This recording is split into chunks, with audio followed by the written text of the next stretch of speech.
एक समय की बात है, एक छोटे से गांव में एक निर्धन लड़का रहता था, जिसका नाम मोहन था। मोहन बहुत मेहनती था, लेकिन उसके पास इतना धन नहीं था कि वो अच्छा खाना खा सके।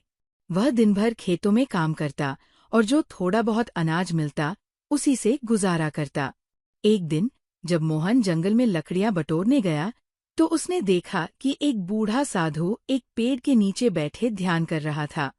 मोहन ने उनके पास जाकर विनम्रता से प्रणाम किया और पूछा, बाबा, क्या मैं आपकी कोई सहायता कर सकता हूँ?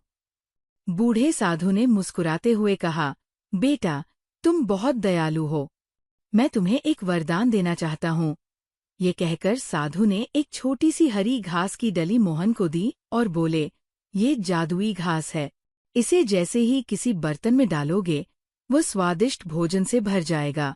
लेकिन याद रखना, इसे केवल जरूरत के अनुसार ही उपयोग करना। मोहन बहुत खुश हुआ और साधु को धन्यवाद देकर घर लौट आया। उसने अपने पुराने मिट्टी के बर्तन में घास की डली डाली और देखते ही देखते बर्तन में गर्मागर्म खिचड़ी भर गई। मोहन खुशी से झूम उठा। अब उसके पास रोज भरपेट भोजन था। धीरे धीरे ये खबर पूरे गांव में फैल गई।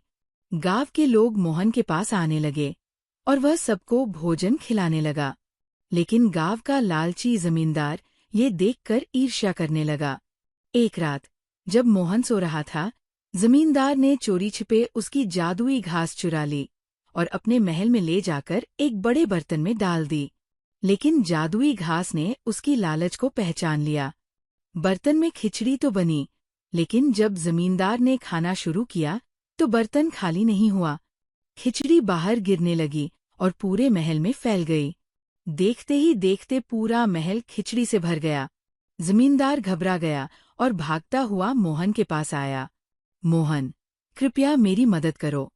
ये जादुई घास रुक नहीं रही, उसने गिड़गिड़ाते हुए कहा।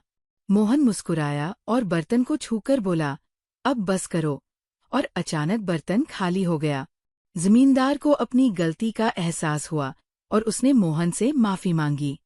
इसके बाद मोहन ने वो जादुई घास गांव के सभी गरीबों के साथ साझा कर दी, ताकि कोई भी भूखा न रहे। वह घास अब किसी एक व्यक्ति की संपत्ति नहीं थी, बल्कि पूरे गांव के लिए थी। शिक्षा।